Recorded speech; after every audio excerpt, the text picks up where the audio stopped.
guys, welcome back to Goodbye Greens. This week we are going to be making corned beef and cabbage. Now if you didn't watch last week's video, I would go back and watch that first. That kind of shows how we actually sort of marinated the corned beef over the past week, so definitely go check that out first.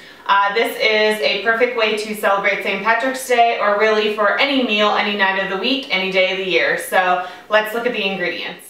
Okay, so we have our corned beef that we made last week, so definitely take a look at that video and you can understand why it's in a plastic bag and in a baking pan.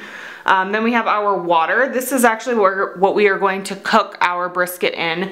Now you don't need to have broth or anything, you know, fancy, because this meat has so much flavor from sitting in the spice mixture for a week. And then our other two ingredients are cabbage and carrot. Now those are going to be mainly our vegetables in addition to the brisket. And then we just have a bay leaf that we're going to float in the water in the cooking liquid. And then I really like serving it with mustard. If you aren't a mustard fan, you certainly don't need to have mustard. But this is my favorite whole grain mustard that doesn't really have any added junk in it. It's just mustard and distilled vinegar and stuff like that. So first thing we need to do is grab our pan and rinse off our brisket. Okay, so this is what our brisket looks like after 7 days of sitting in the spice mixture. All of the spices have definitely penetrated into the meat and have actually almost started to tenderize the meat on both sides.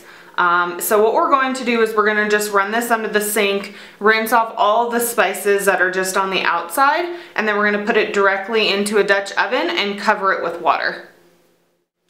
Okay, so I rinsed off our brisket. So as you can see, all the spices and stuff that were on the exterior have been rinsed off.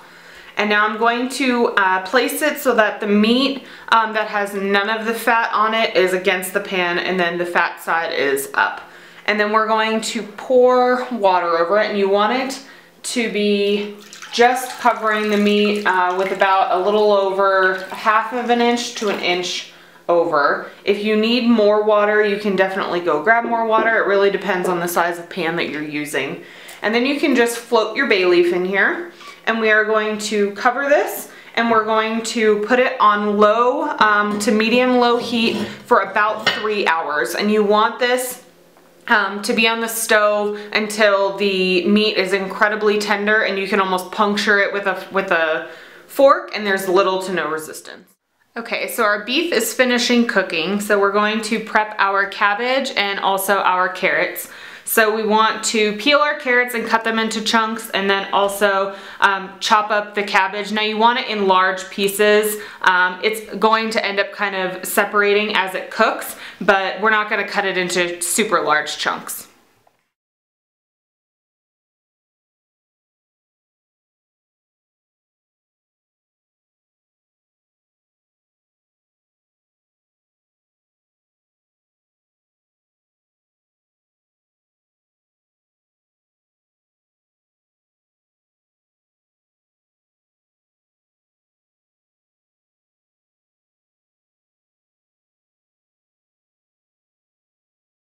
Okay, so I finished chopping up all the vegetables. So as you can see, the carrots are pretty much evenly cut. If you have really, really thick pieces, you can cut them in half. And then the cabbage is kind of cut into larger chunks. I can kind of show you. This is going to end up kind of separating once it's in the cooking liquid. So now this has been on the stove on low to medium low heat for just under 3 hours. So I can take the lid off and kind of show you. If you just use a knife and just barely tap it, it goes straight through the meat. So what we are going to do is, you can see all this really nice cooking liquid. We're going to, you kind of have to be able to hold the meat with one hand and then put all the vegetables in with the other. And what we're going to do is cook all the vegetables in this cooking liquid and then put the meat back on top to kind of use it as a weight to keep the vegetables submerged. So we're going to add in all of our vegetables. And you want to be careful just because obviously this cooking liquid is incredibly hot. And you can just place all of these in, and now all of the seasoning that was in that meat for the past 7 days has flavored this cooking liquid. So as you can see, the cooking liquid is no longer just water. It has all of that really good flavor in it. So you can put the carrots in first. and then put in the cabbage.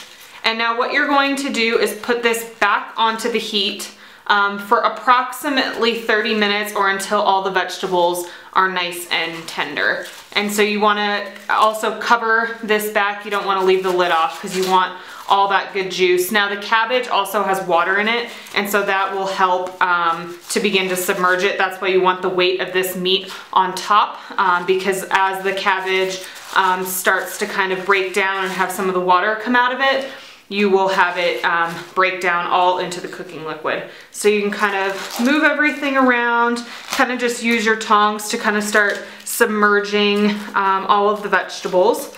And then we're going to put this back onto the stove for another 30 minutes and then it's ready to serve.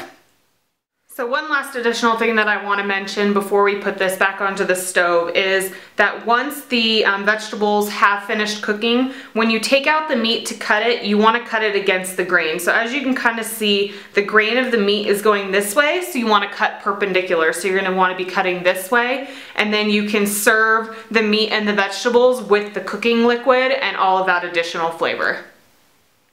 So I think this also could be made in the slow cooker if you'd rather do that. Now, because the slow cooker has no moisture loss and no steam escaping, I'd probably use a little bit less water. You probably want the brisket just submerged, and then you also will have to kind of add the vegetables later. You can't add the vegetables from the beginning just because they will end up very, very mushy by the time your slow cooker is actually done cooking the meat.